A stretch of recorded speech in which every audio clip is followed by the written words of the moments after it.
इस झोंपड़ी में मेरी बीवी रहती है, हम दोनों बहुत खुशी खुशी रहते हैं। मेरी बीवी मुझसे बेइंतहा प्यार करती है, लेकिन हम गरीब इंसान हैं। इसी गांव से थोड़ी दूरी पर एक दूसरा गांव है, उस गांव से एक आदमी आता है, ताकतवर है, हैंडसम है, खूबसूरत है, ताकतवर है। और वो जैसे ही आता है वो सीधे मेरी झोंपड़ी में घुसता है, मुझे कान पकड़ के बाहर निकाल देता है।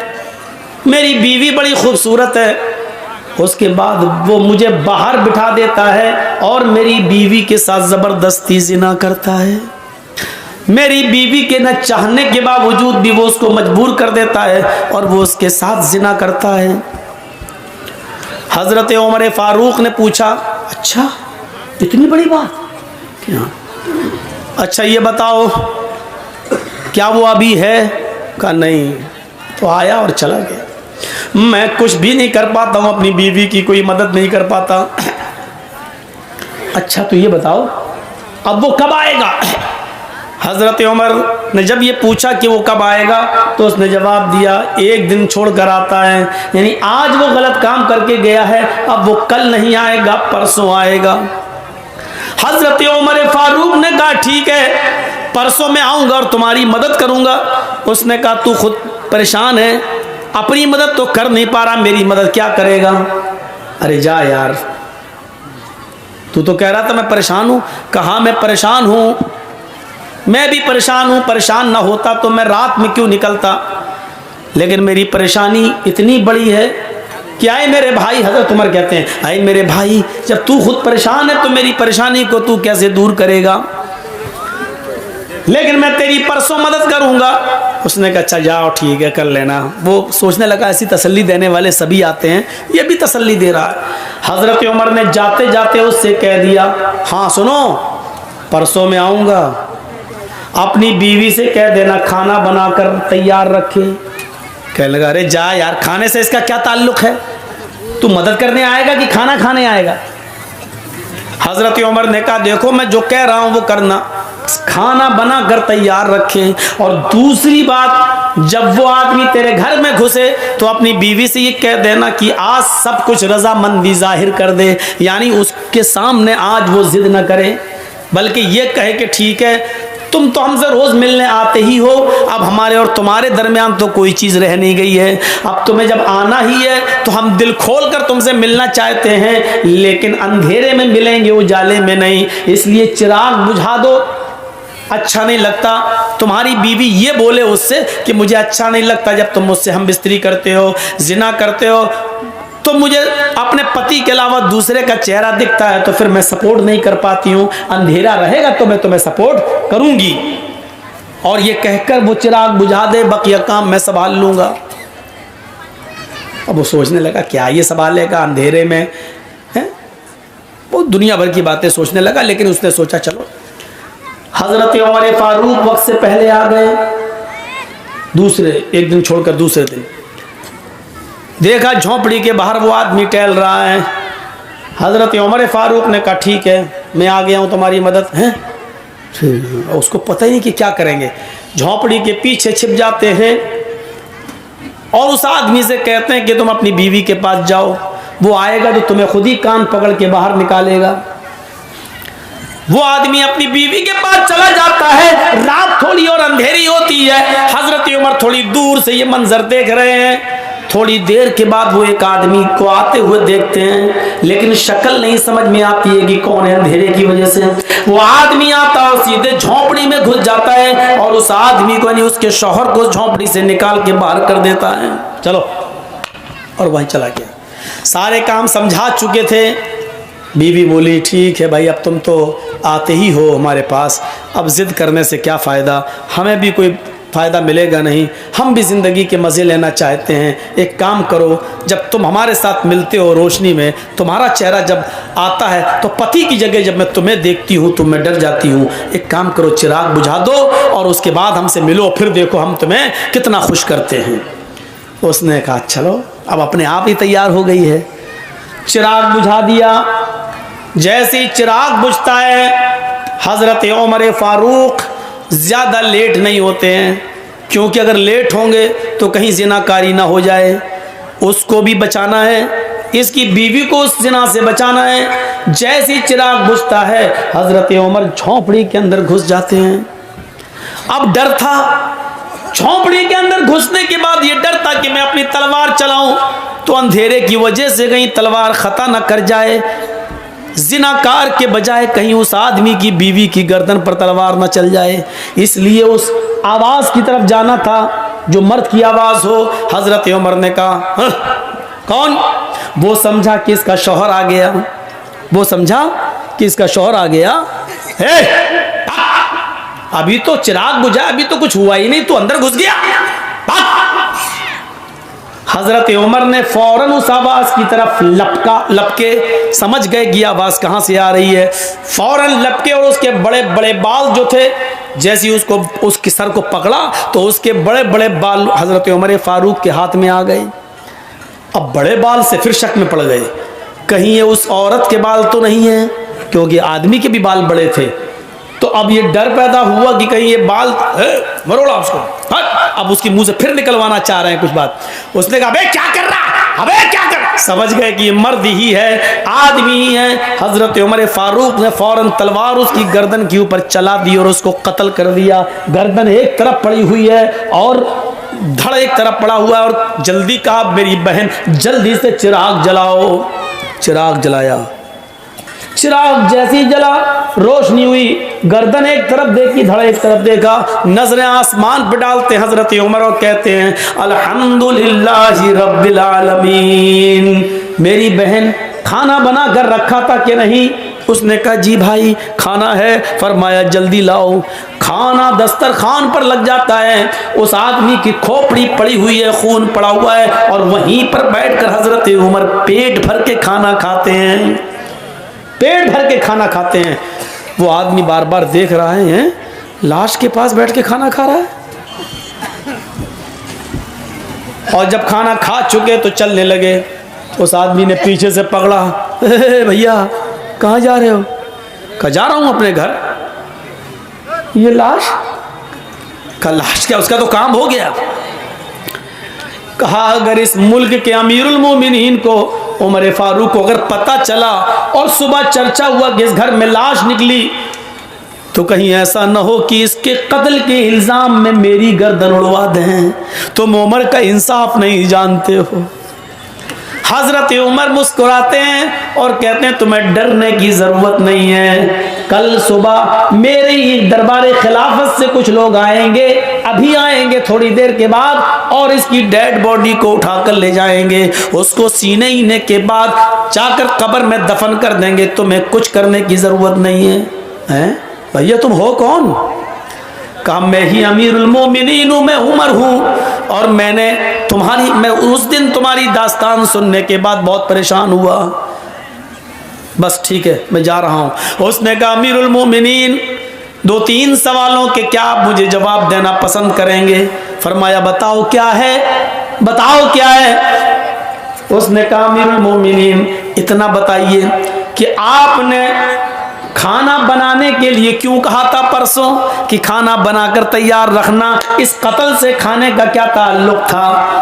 अमीरुल मोमिनीन, चिराग बुझाने के लिए आपने क्यों कहा था? क्योंकि अंधेरे में तो डरता कि कहीं तलवार मेरी बीवी की गर्दन पे न चल जाए, रोशनी में तो आप कत्ल और अच्छा कर सकते थे, लेकिन आपने रोशनी के बजाय अंधेरे में कत्ल करना गवारा किया है। आपने अंधेरा क्यों पसंद किया है, जबकि रोशनी में आप किसी को अच्छी तरीके से मार सकते थे, लेकिन रोशनी के बजाय आपने अंधेरे में कत्ल किया।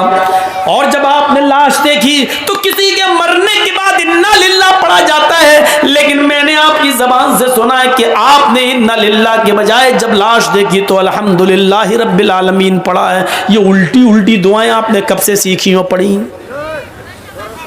उसने हजरत उमर का जवाब सुनो, क्या जवाब था। हजरत उमर फरमाते हैं, आए मेरे भाई, जब तूने मुझे अपनी दास्तान सुनाई और तूने कहा कि मैं भूखा हूं, खाना नहीं खाता, इसलिए कि मैं अपनी बीवी की मदद नहीं कर सकता। जब तक मैं अपनी बीवी को जुल्म से बचा न लूं, मैं खाना नहीं खाऊंगा। जब तूने मुझसे ये बात कही तो उस वक्त मैंने दिल में सोचा, उमर तू कितना बदनसीब है, तू कितना मतलब परस्त है। तेरे खिलाफत के जमाने में, तेरे दरबारी खिलाफत में, तेरे दौरे खिलाफत में एक गरीब आदमी की बीवी के ऊपर जुल्म हो रहा है और तू बिस्तर पर चादर ओढ़ के सोता रहता है। कल कयामत के दिन तुझे जवाब देना होगा।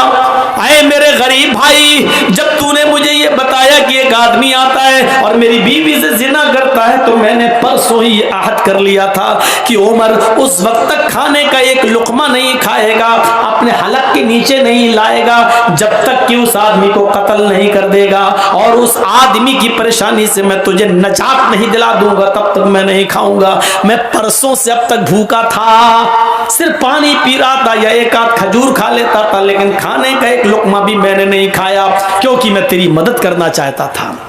इसलिए मैंने कहा था कि खाना बना कर रखना। आज इस आदमी के सामने मैंने खाया खाना, इसलिए कि मैं 2 दिन से भूखा था और आज मैंने पेट भर के खाना खाया। अच्छा ठीक है, लेकिन अंधेरे में कत्ल क्यों किया? कहा जब तूने मुझे बताया एक आदमी आता है, हट्टा खट्टा है, हैंडसम है, तंदुरुस्त है, और वो मेरी बीवी से जिना करता है, तो मेरे दिल में ये ख्याल आया, अरे उमर हट्टा खट्टा नौजवान कोई आता और उसकी बीवी से जिना करता है, उसको मालूम है कि उमर की हुकूमत है और उमर बहुत जबरदस्त इंसाफ करते हैं, इसके बावजूद उसको डर नहीं, कहीं ऐसा तो नहीं कि वो उमर का बेटा हो या उमर का भतीजा हो या उमर का कोई रिश्तेदार हो। मैंने ये सोचा इतना गंदा काम इतनी बहादुरी के साथ रात के अंधेरे में अगर कोई कर रहा है तो उसका उमर के रिश्तेदारी से कोई ताल्लुक तो नहीं है। इसलिए मैंने कहा चिराग बुझा देना, क्योंकि जब मुझे डर पैदा हुआ कि वो मेरा बेटा भी हो सकता है, मेरा भतीजा भी हो सकता है, मेरा रिश्तेदार भी हो सकता है, मैं छिप गया और मैं अल्लाह से ये दुआ करता था कि अल्लाह इस काम में मेरा बेटा शामिल ना हो, हाय अल्लाह इस काम में मेरा भतीजा या मेरा कोई रिश्तेदार शामिल ना हो,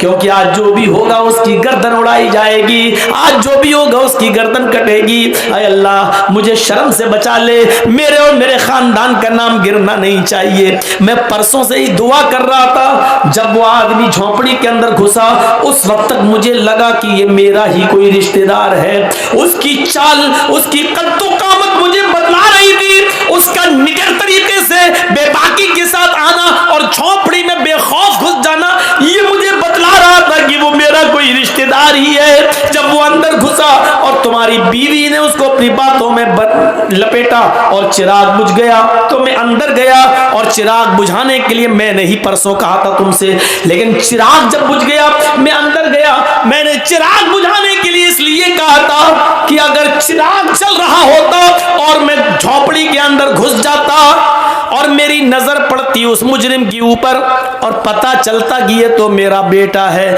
मेरा भतीजा है या मेरा कोई रिश्तेदार है, तो हो सकता था कि अपने रिश्तेदार या बेटे या भतीजे को देखकर मेरा गुस्सा ठंडा हो जाता और फिर मैं अपनी तलवार उसकी गर्दन पर न चलाता और तुम्हें बुलाकर रजामंदी का इजहार करता, ले दे के मामला बनाने की कोशिश करता और ये कहता कि कुछ माल ले ले और मामले को यहीं खत्म कर दे। हो सकता था अगर मेरा रिश्तेदार होता तो मैं तुम्हें मनाता, शायद मेरी तलवार न चलती, मेरा गुस्सा ठंडा हो जाता, इसलिए मैंने चिराग बुझाने का हुक्म दिया था ताकि जब मैं तलवार चलाऊं तो मुझे यह पता ना हो कि मैं तलवार अपने बेटे, भतीजे या रिश्तेदार पर चला रहा हूं या किसी गैर पर। फिर मैंने तलवार चलाई, अल्लाह की कसम उस वक्त तक भी मुझे यकीन नहीं था कि मेरी तलवार किस पे चल रही है, मैं यही समझ रहा था ये कोई मेरा रिश्तेदार ही होगा। मैंने अपनी तलवार उसकी गर्दन पे चलाई, जब तलवार से उसकी गर्दन कट के जमीन पे गिरी तो मैंने कहा चिराग चलाओ,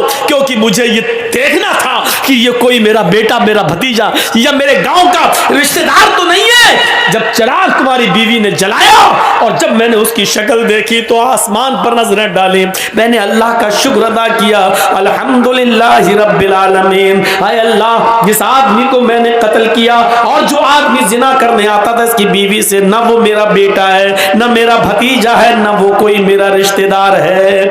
ये काम भी एक यहूदी ही कर रहा था, यहूदी की बीवी के साथ। मरने वाले में कोई मुसलमान नहीं है, कोई रिश्तेदार नहीं है। इस पर मैंने अल्लाह ताला का शुक्र अदा किया और इसलिए मैंने अल्हम्दुलिल्लाह कहा, इन्ना लिल्लाह नहीं कहा। तो मेरे भाइयों, इस तरीके से अदल और इंसाफ करते थे। चूंकि उसकी बीवी मजबूर थी, वो जिना नहीं करवाना चाहती थी, सिर्फ आदमी की गलती थी, इसलिए हजरत उमर ने आदमी को कत्ल किया, मर्द को कत्ल किया और उसकी बीवी को उसके जुल्म से आजाद करा दिया। तो इंसाफ ये होना चाहिए और इंसाफ का तकाजा भी यही कहता है कि अदल अदल है और अदल के साथ समझौता नहीं होना चाहिए।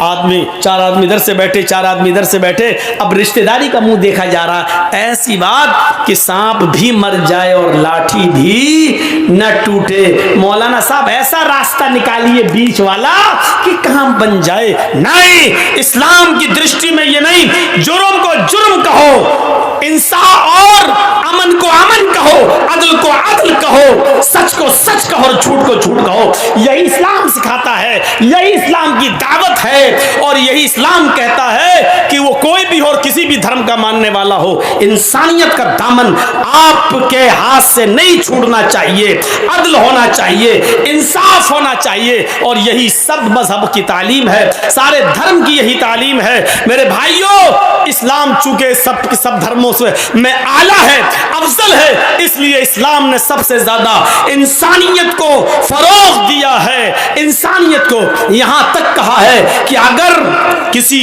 औरत के पेट में नाजायज बच्चा भी है, अगर कॉलेज में पढ़ते हैं लड़का और लड़की, स्टूडेंट हैं और लड़का और लड़की से गलती हो गई और दोनों किसी होटल में या किसी प्राइवेट रूम में जाकर मुंह काला कर लिए और हजार आलाते मने हमल इस्तेमाल करने के बावजूद, टेबलेट्स वगैरह और जिन चीज़ों से हमल नहीं रुकता है, हमल नहीं ठहरता है, उन चीज़ों को इस्तेमाल करने के बावजूद भी लड़की अगर गर्भवती हो गई, हामिला हो गई, मसलन उसने टेबलेट खाई, काम नहीं की, फिर भी हामिला हो गई, या आजकल बहुत सी ऐसी चीज़ें चलने लगी हैं जिसको अगर अपने पेनिस वगैरह पे पहन लिया जाए और उसके बाद हम बिस्तरी की जाए तो उसके बाद हमल नहीं ठहरता है। लेकिन कभी कभी ऐसा होता है कि इसके बावजूद भी हमल ठहर जाता है, वो चीज़ कभी फट जाती है और किसी न किसी तरीके से अल्लाह को जब कोई दिन दिखाना होते हैं तो किसी न किसी तरीके से हमल बाकी रह जाता है। तो अब इस्लाम क्या कहता है? इंसानियत का सबसे बड़ा अलमबरदार मजहब ये कहता है कि उस लड़के और लड़की को सजा तो दी जाएगी, उन्होंने जुर्म किया है उनको सजा तो मिलेगी, लेकिन लड़की के पेट में अगर हमल है तो लड़के को पहले सजा दे दो, लेकिन लड़की को उतने दिन के लिए मुलतवी कर दो जब तक कि उसके पेट का बच्चा बाहर ना आ जाए। अगर पेट का बच्चा उस औरत का या लड़की का दूध पीता है तो उसके बाद भी उसकी सजा को अभी मुलतवी कर दो जब तक कि वो बच्चा रोटी न खाने लगे और दूध पी रहा है, और जब दूध छोड़ दे और रोटी खाने लगे तब उस औरत को मारा जाएगा, कत्ल किया जाएगा।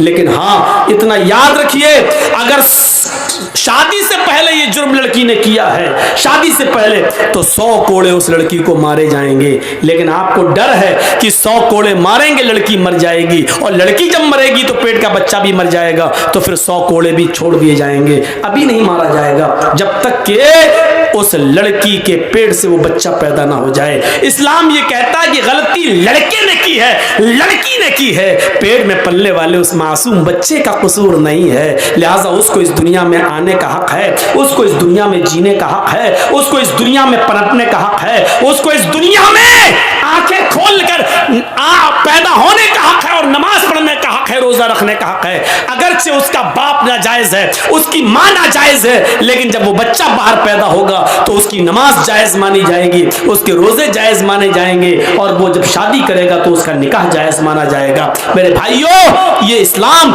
किसी मासूम को सजा नहीं देता है, किसी ऐसे शख्स को जिसका कोई कसूर ही ना हो उसको सजा नहीं देता है। ये हमें और आपको इंसाफ से काम लेना चाहिए। मेरी घड़ी में 1:05 हो चुके हैं। मैंने कहा था कि मैं कुछ मंत्र भी पढ़ूंगा, लेकिन चलिए कोई बात नहीं, होता है, फिर कभी सुन लीजिएगा। मंत्र वगैरह आजकल इन चीज़ों से बचिए, इस्लाम के अंदर पूरे के पूरे दाखिल होइए, कुरान और हदीस पर अमल कीजिए। और मंत्रों को पढ़ना मैंने मेरे भाइयों इसलिए भी छोड़ रखा है ज़्यादा, क्योंकि अब हमारे ऊपर केस ज़्यादा होने लगे हैं।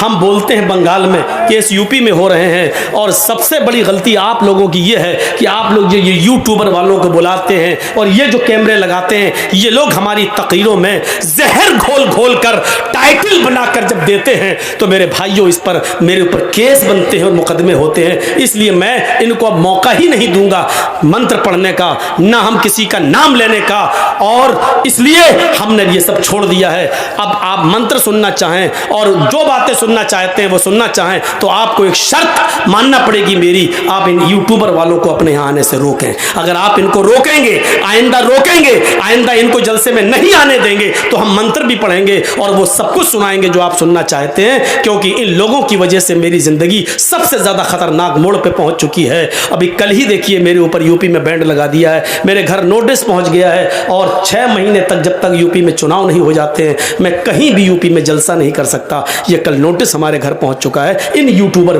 के हरामीपने से, इनकी बदमाशी से हमारे पास ये नौबतें आ गई हैं। इसलिए हम वो सब चीज़ें बताना छोड़ दिए हैं, बोलना छोड़ दिए। हमें अपने आप को बचाना है। हम बचेंगे तो आप हमको सुनेंगे, हम ही नहीं बचेंगे। आप जानते हो, अब आप कहोगे मौलाना जेल में जाने से डरते हो, जेल में जाने से नहीं डरता हूं मेरे भाइयों। जेल में जाने के बाद 10 साल सजा, 10 साल के बाद कोर्ट फैसला सुनाएगी कि मौलाना जर्जीस बाइज्जत बरी, कोई जुर्म साबित नहीं हुआ। मौलाना जर्जीस को अपने आप को सच्चा साबित करने के लिए 10 साल लग जाएंगे, और 10 साल के बाद फैसला होगा कि जर्जीस साहब बाइज्जत बरी। ये 10 साल का हिसाब ना हुकूमत देगी ना पुलिस देगी, और ये 10 साल मेरे जो बर्बाद हो जाएंगे, 10 साल के बाद मौलाना जर्जीस बोलने के लायक नहीं रहेगा और आपके पास नहीं आ सकेगा। इसलिए मुझे डर नहीं लगता है, लेकिन एहतियात बहुत जरूरी है। इन लोगों ने मुझे मजबूर कर दिया है वेदों के मंत्र छोड़ने के लिए, इसलिए मैंने छोड़ दिया है। अल्लाह से हम दुआ करते हैं कि बारे इलाह हमारी खताओं को माफ फरमा दे, हमारे गुनाहों को बख्श दे, हम जमी मुसलमानों पर रहम फरमा। अल्लाह जब तक तो हमें जिंदा रख, इस्लाम पर रखना, जब हमारा खात्मा हो तो ईमान पर फरमाना। वमा अलैना इल्लल बलागुल मुबीन व आखिरु दअवाना अल्हम्दुलिल्लाहि रब्बिल आलमीन। अस्सलामु अलैकुम व रहमतुल्लाहि व बरकातुहू।